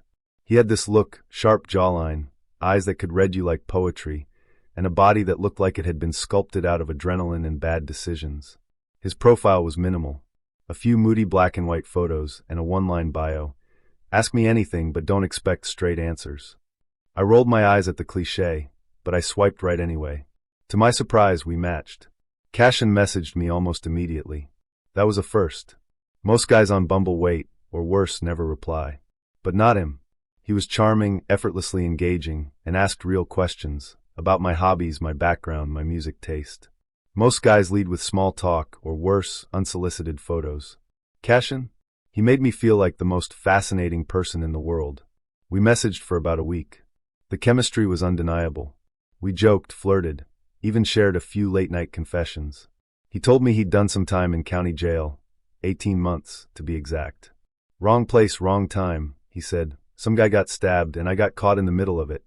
Now, a lot of people would have hit the block button right there. And maybe I should have. But instead, I found myself thinking about how flawed the justice system is, how people get caught up in things that aren't always their fault. I wanted to believe him. I wanted to believe that someone who carried so much pain in his voice could still be good. So when he asked to meet, I said yes. We met at an open-air bar downtown. It was one of those places with string lights overhead and live music playing softly in the background. Cashin looked even better in person, tall, confident, and yes, every bit the tattooed heartbreaker I'd imagined. But he didn't act like one. He was polite, paid for everything, made sure I was comfortable. He made me laugh. And even better, he listened. Most guys spend the whole date talking about themselves. Cashin wanted to talk about me. He asked about my childhood, my dreams, and my weekend guitar gigs. When I told him I played classical guitar with a flamenco influence, his eyes lit up. "That's beautiful," he said. "Your passion is captivating." It was the kind of compliment that didn't feel rehearsed. It felt genuine. I melted. We spent hours talking. He walked me to my Uber like a gentleman. We stood there in the soft glow of the streetlight, just smiling at each other. I was debating whether or not to kiss him when he said something that made my stomach drop. "If I wanted you to always remember me," he said, completely serious, "I'd break your ring fingers. That way, every time you played guitar, you'd think of me." He smiled after he said it, like it was a joke. But I didn't laugh. I just stared at him, trying to figure out if he really meant it. He chuckled awkwardly and added, "I'm kidding." Obviously. But I'd heard that tone before, from an ex who once told me I had the thighs of a linebacker, and then tried to pass it off as humor when I got upset. It's the kind of comment that's meant to hurt, but wrapped in just enough sarcasm to make you question your reaction. I didn't call him out on it right then. I just smiled politely, gave him a quick hug, and got in the car. He texted me that night, and the next day. I responded, but I never really engaged. Something about his comment kept looping in my head. I told a few of my closest friends about it. They were horrified. They called it a red flag. A major one. But I kept trying to rationalize it. Maybe he really was joking. Maybe he just had a weird sense of humor. Then I saw a post in a local Facebook group for women in my city. It's a private group where we warn each other about creepy experiences, bad dates, street harassment, that kind of thing. The post had started gaining traction. A screenshot of a Tinder profile and a long caption underneath. The man in the photo, Cashin. The woman who posted it said that she'd gone on a date with him. He'd been charming. Smooth. She'd also mentioned how he seemed a little too intense, but had tried to brush it off. Then, when she refused to go back to his place, he got angry. Really angry. He grabbed her wrist, said something threatening, and when she called him out on it, he slapped her. She'd reported it. The police got involved. He was rearrested for violating probation. Only the reason he was on probation wasn't what he told me. It wasn't just a bar fight where someone got stabbed. He'd been convicted of indecent assault. Reading that post, I felt like I'd swallowed ice. That night, I went through our messages again, trying to spot the signs I'd missed, or worse, ignored. I realized I'd fallen for a filtered version of someone who wasn't just edgy or damaged. He was dangerous. The next day, I blocked his number, deleted his messages, removed him from every app. For a while, I felt guilty about ghosting him. But after reading that post, I realized I hadn't ghosted him. I'd protected myself. Sometime later, I learned that the Facebook group had worked with local authorities to press charges. Cashin was back in jail. This time for longer. I think back on that one sentence often, the one about the ring fingers. It's become a kind of metaphor for recognizing warning signs. They don't always scream. Sometimes they whisper. Sometimes they're wrapped in compliments. But they're there. And if someone tells you who they are, believe them the first time. I've always considered myself a pretty average guy when it comes to relationships. I've had a few serious ones, a few casual ones, and a whole lot of awkward first dates that never led to anything. Like most people navigating the dating app landscape, I bounced between Tinder, Hinge, and Bumble, hoping to stumble across someone who didn't make me want to delete the app after 3 messages. Eventually, I matched with someone who really caught my eye. Her name was Saria. She wasn't like the others. Her profile had personality, no duck-face selfies or quotes from The Office. Instead, it showcased her artwork, a few candid photos, and a line that read, "I like stories that don't have happy endings." Edgy? Sure. But intriguing. We started chatting, and I was pleasantly surprised by how quickly the conversation moved past surface-level stuff. She was sharp, creative, and had this quiet confidence that made her incredibly magnetic. We talked about movies, books, music, and eventually her passion for anime. Now, I wasn't an anime guy. I hadn't seen anything beyond a few episodes of Dragon Ball Z in high school. But she was really into it, especially the art. She talked about how expressive it could be, how it pushed creative boundaries. I listened, genuinely interested, not just in the subject, but in the way she lit up when she talked about it. After a few dates, which were all surprisingly normal and sweet, she invited me to her apartment. We had dinner, watched a documentary, and ended up cuddling on the couch.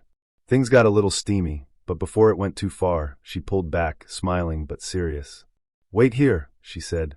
She disappeared into her bedroom and came back a few minutes later with her laptop. "I want to show you something," she said. I thought maybe she was showing me her digital artwork. She'd mentioned she did some freelance illustration, and I expected to see a portfolio. Instead, she opened a folder filled with anime-style images. They were suggestive but not obscene.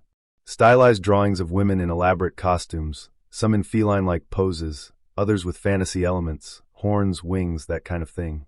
It was bold, detailed, and honestly kind of impressive, but definitely sensual. She looked at me, trying to read my reaction.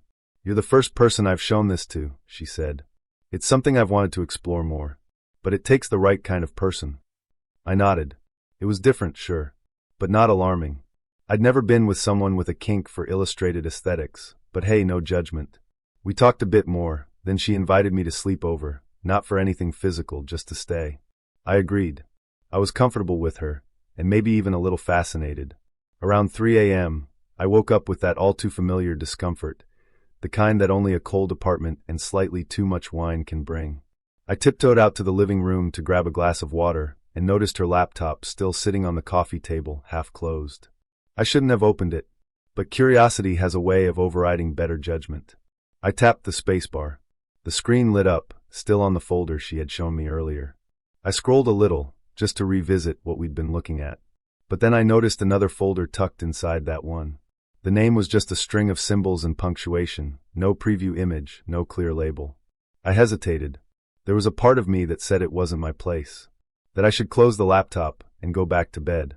But there was another part, a darker, more intrusive whisper, that wanted to know what was hidden. I double-clicked. At first, it looked like more of the same, anime-style images. But the tone was different. Darker.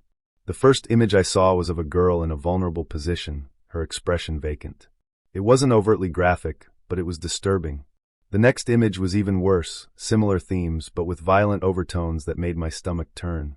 I clicked through a few more, hoping it was just one odd subfolder. But the deeper I went, the more twisted it became. The art was still stylized, but the themes were increasingly aggressive, even morbid. One image showed a character with lifeless eyes, surrounded by symbols I couldn't understand. Another looked like a before and after sketch, something terrible implied between the two slides. I closed the folder and sat back, shaken. I wanted to believe it was just fantasy, that it was no different than someone watching a horror movie or reading a dark novel. But there was something unsettling about how much of it she had saved. Dozens of folders, hundreds of files, all organized. And then I saw a folder labeled simply, Recordings. I don't know why I clicked. I didn't want to see more. But something compelled me. Inside were several video files, short clips, all named with random numbers. The thumbnails were black screens with red timestamps, like security footage. I clicked the first one. It started with darkness, then faint movement, a red light blinking in the corner. I couldn't make out much, just shadowy shapes and muffled audio. It didn't look animated. It looked real. I stopped the video. My heart was pounding. I didn't want to keep going. I didn't want to know more. I closed the folder, shut the laptop, and sat there for a long time, staring at the blank screen. Eventually, I returned to bed. I didn't sleep. The next morning, she made breakfast like nothing had happened. She was cheerful, asking how I slept, offering me coffee. I played along, trying to act natural. But my mind was racing. There was a heaviness in the room that she didn't seem to notice, or maybe she did, and just ignored it. I left shortly after, making some excuse about a work call. She kissed me goodbye and said she hoped to see me again soon. I never went back. I blocked her number a few hours later. Deleted her contact. Removed her from Bumble. I didn't confront her. Maybe I should have, but I couldn't bring myself to. I kept thinking, what if I misunderstood? What if it was just art? Just a strange, niche interest? Then I'd remember the folder labeled Recordings.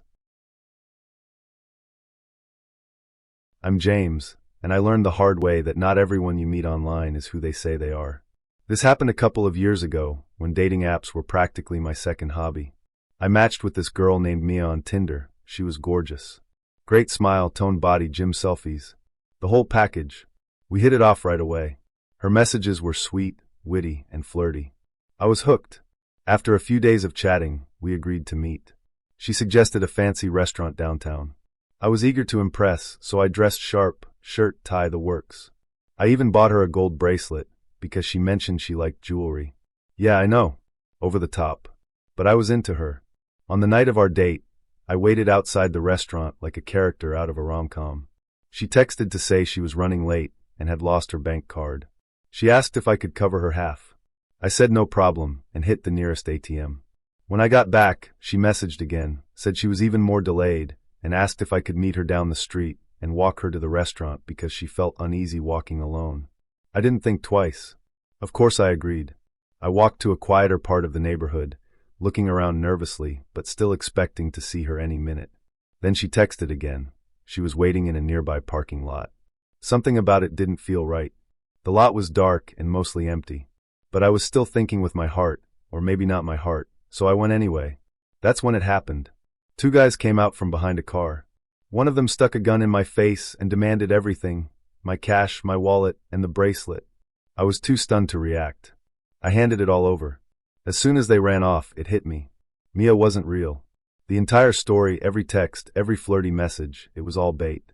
I'd been set up from the start. I didn't just lose a few $100 and a piece of jewelry. I lost trust. I'd actually felt excited about this girl. She seemed like someone I could build something with. And it was all fake. The material stuff? That can be replaced. But what stung the most was the way I'd been emotionally played. I wasn't just robbed, I was humiliated. And I felt stupid for falling for it. If you're reading this, take my advice. Trust your gut. If something doesn't feel right, it probably isn't. There are people out there who know exactly how to manipulate your hopes and crush them for their gain. I learned that lesson in the worst possible way. I never expected to become part of the very thing I was researching. My name is Emma Calloway, and this story isn't mine, but it's one I'll never forget. While interviewing people for my catfishing research, I received a message from someone using a throwaway Skype account. She didn't want to give her name, didn't show her face, and was hesitant to reveal much about herself at all. At first, I thought I was being catfished myself. The irony wasn't lost on me. Getting duped while investigating online deception would have been a cruel joke. But the more we chatted, the more I realized she wasn't trying to deceive me. She was trying to confess. She told me she had once been the catfisher. Back in the early 2000s, when chat rooms were still a novelty, she was just 15 years old. Like many teens, she was lonely, curious, and looking for connection. She created a fake profile using photos of a girl she'd found online. Someone cute, but not so glamorous that it would raise suspicion. She gave herself a different name and age. That's when she met him, a teenage boy from Europe, a few years older. They hit it off. Their chats quickly became regular, personal, and deep. They swapped pictures. They even started calling each other. Despite the lies, she told me the connection felt real. As their bond grew, he started talking about visiting her in the United States. That's when panic set in. She had lied about everything, her name, her age, her appearance. She didn't know how to come clean, so she did something she still regrets to this day. She told him she'd been in a car accident, that she had lost both her legs, that she had memory issues and couldn't remember anything about him or their relationship. She pretended to be a different version of herself, one who didn't know him, didn't care, and wanted him to stop contacting her. He did. Years later, she stumbled across a news article from Belgium.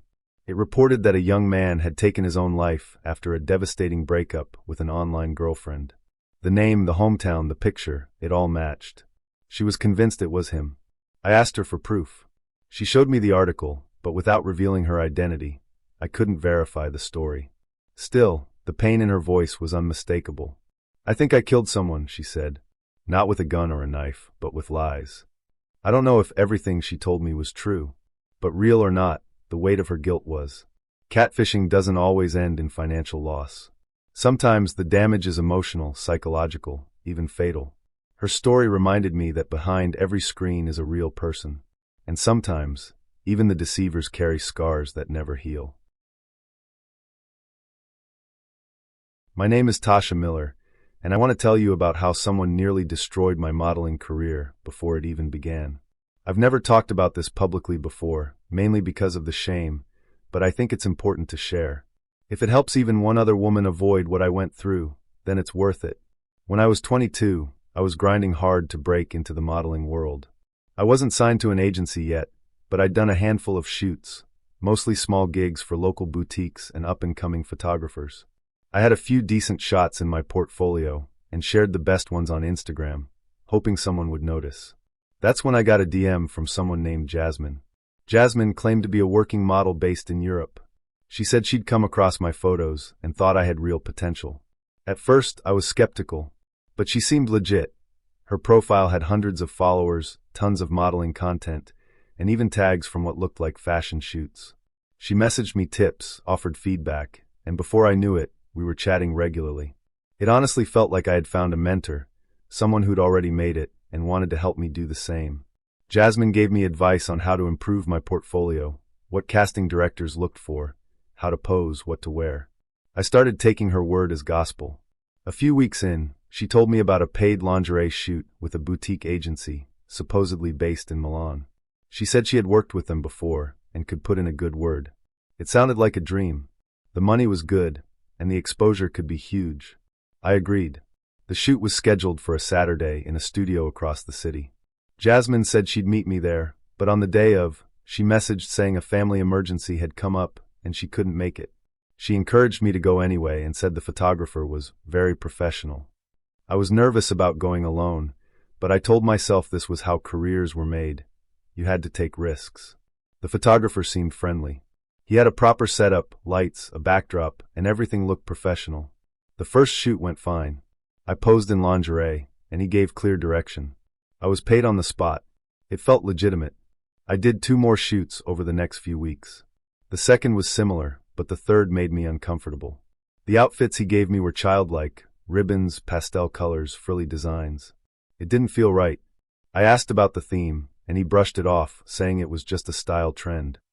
I went through with it, but the whole time I had this knot in my stomach. Fast forward about a year and a half.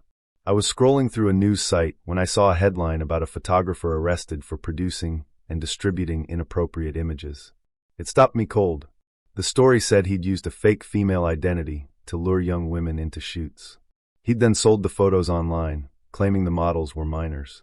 My heart started racing. I clicked the article and saw his mugshot. It was him, the same man who had photographed me. I felt sick. I ran to my closet, pulled out the envelopes he gave me with my payments, and compared the name to the article. It matched. I couldn't believe it. He had tricked me. Jasmine wasn't real. It was him the whole time, pretending to be this kind, supportive woman. He'd built trust to get me alone in that studio. The worst part? My photos weren't technically illegal, so I couldn't press charges. But knowing they'd been sold under a deceptive narrative made me feel violated in a way I still can't fully describe. I spiraled for a while after that. I stopped modeling. I deleted my Instagram. I couldn't stop thinking about how people might be looking at those images, thinking I was someone I'm not. It took me months to even look at myself in the mirror without feeling disgust. Eventually, I started therapy. I'm still rebuilding my confidence bit by bit. But if there's one thing I've taken from this, it's that you have to be careful, really careful, who you trust online. Even when things seem professional and harmless, predators know how to wear a mask. My name is Emma Calloway, and I work up north in Canada as an independent internet researcher. It's not thrilling work, mostly analyzing online retail trends so companies can fine-tune their algorithms. But over the last year, my attention has turned to something more disturbing: catfishing. For those unfamiliar, catfishing is when someone creates a fake identity online to deceive others, often for romantic scams. The dating app One Consult for has seen a drop in users, largely due to fears of being catfished. To combat this, I've been creating a guide based on real stories from people who've experienced it firsthand. One of the most unsettling cases came from a young woman in the US. I'll call her Lena. She met a man online who seemed perfect. They messaged constantly, built a relationship, and after nearly a year, she went to visit him. She met his parents, stayed at his apartment, and hung out with his friends. Everything felt real. Then, without warning, he vanished. Lena spent hundreds on a private investigator. Months later, she learned the man had used a false identity and had done the same to multiple women. But the twist? He had been arrested for manslaughter. Another woman he'd been involved with had died during a risky sexual encounter, and he was convicted in federal court. Lena cried during our interview, saying they had talked about trying similar things. "That could have been me," she whispered. Another story came from a young woman named Tasha, an aspiring model. She was approached by someone claiming to be a professional named Jasmine, offering industry advice. Jasmine became a mentor of sorts and eventually invited her to a lingerie shoot for a Milan-based company. When Jasmine didn't show, Tasha went ahead anyway. The photographer was polite, and she was paid well, so she returned for more shoots. But during the final session, the theme fell off, too provocative with childlike clothing. A year and a half later, she found out the photographer had been arrested for trafficking explicit images. He had posed as Jasmine to lure women into shoots. Though Tasha's photos weren't illegal, they were sold under false pretenses to disturbing buyers. She was devastated. The last story came from a woman who claimed she had once been the catfisher. At 15, she pretended to be someone else and began a relationship with a European boy. When things escalated and he planned to visit her, she panicked and told him she was in a car crash and had lost her legs and memory. Later, she found a Belgian news article about a man who'd taken his own life after a breakup with an online girlfriend. She believed it was him, but offered no proof. These aren't just cautionary tales. They're reminders that deception online can have tragic consequences. Don't trust blindly. Stay alert. And protect yourself. I've always been cautious when it comes to dating apps. I don't post too many photos, I never share personal info too early, and I always meet in public places. Maybe it's the true crime podcasts. Maybe it's just common sense. Either way, I've learned to keep one foot on the ground when diving into the world of online dating. That said, I matched with a guy named Emmerich on Bumble during a week where I was feeling unusually optimistic. His profile was clean but creative. No gym mirror selfies, no fishing trophies, no overused sapiosexual nonsense. Just a couple of travel photos, a candid shot of him reading, and a bio that read, "I remember everything I read. Let's talk books, not games." I liked that. We started chatting, and I was surprised at how quickly the conversation flowed. He was genuinely interested in what I had to say, and his responses didn't feel copy-pasted. He quoted authors I loved, and even name-dropped a few obscure ones I hadn't expected him to know. There was something comforting about the way he wrote, thoughtful, measured, like every word had weight. After a few days, he asked me to grab coffee at a quiet little bookstore cafe not far from my place. I agreed. When I arrived, he was already there, sitting at a corner table with a paperback in his hand and a single cup of black coffee. He stood up when he saw me, smiled, and introduced himself in a voice that was softer than I'd imagined. We ordered drinks and sat back down. The conversation was easy, even better in person. He had this way of listening that made you feel like you were the only person in the world. He remembered everything I'd said in our chats, my favorite author, the band I'd been listening to lately, even the name of the bakery I'd mentioned in passing. At first, I thought it was sweet, thoughtful. But the more we talked, the more I started to notice how much he seemed to know. "You mentioned your sister plays piano," he said at one point. I frowned. "I don't remember telling you that." He smiled. "Oh, I think you mentioned it when we were talking about childhood hobbies." I let it go. Maybe I had. But then he brought up the name of my high school. Not just the city, the actual name. And not in a casual way either. He said something like, "I read your school had a really strong debate team back then." That was the moment my stomach dipped. I hadn't mentioned my high school. I know that for a fact. I'm careful with that kind of information. I didn't say anything right away. I just smiled and nodded. But a quiet alarm started ringing in the back of my head. I began scanning through every message we'd exchanged, trying to remember if I'd slipped up. Even if I had, how could he know that specific detail? "I tend to research the people I'm interested in," he said later, almost offhandedly, as if he were talking about Googling a recipe. I looked at him. "What do you mean?" Just a quick search. It's harmless. I like to know who I'm talking to." I tried to laugh it off. "That's pretty thorough." "It's not a bad thing," he said. "It's not like I hacked your email or anything. Just public stuff. LinkedIn, maybe a college article, old blog posts. You've written some lovely things, by the way." My heart started thudding in my chest. Yes, I had written blog posts, but not under my full name and not in years. I hadn't linked them to any dating profile. They were buried, pages deep in search results, if they even still existed. I tried to steer the conversation in another direction. I talked about books, about the cafe, about anything that didn't involve him listing facts about my life. But he kept circling back. You used to have a dog named Nix, right? A border collie? I froze. That wasn't online. That wasn't in any profile. That was personal. How? How do you know that? I asked, my voice quieter than I intended. He didn't answer right away. Just smiled.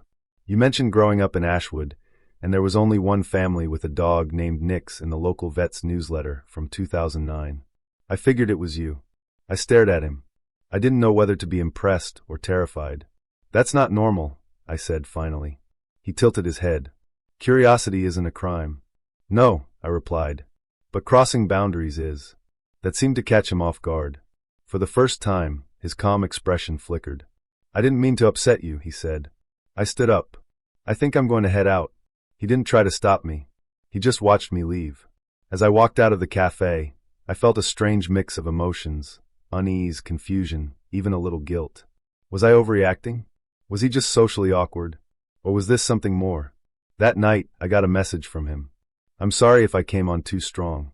I just like knowing who I'm talking to. It helps me feel safe. I didn't respond. The next day, another message. I hope you're okay.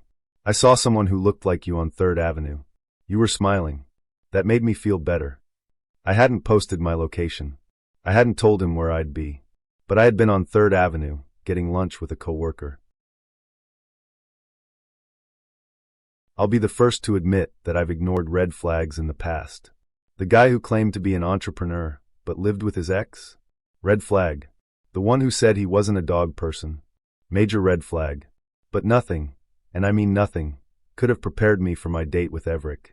We matched on Bumble late one night, while I was half watching a nature documentary and half scrolling through profiles out of boredom. His pictures were clean and straightforward. No shirtless mirror selfies or fish photos, thank goodness. One was him reading a book in what looked like a quiet cafe. Another showed him hiking somewhere foggy and dramatic. His bio was short. I don't blink much. But I listen more than most. Weird? A little. But I figured it was a quirky sense of humor. He messaged me first, which I appreciated. His texts were thoughtful and refreshingly articulate. No hey, or WID. He asked questions about my favorite authors and what kind of tea I liked.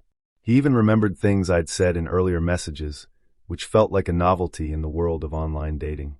We messaged for a few days before he suggested meeting in person. He chose a bookstore cafe in a quieter part of the city, public, cozy, and relatively safe.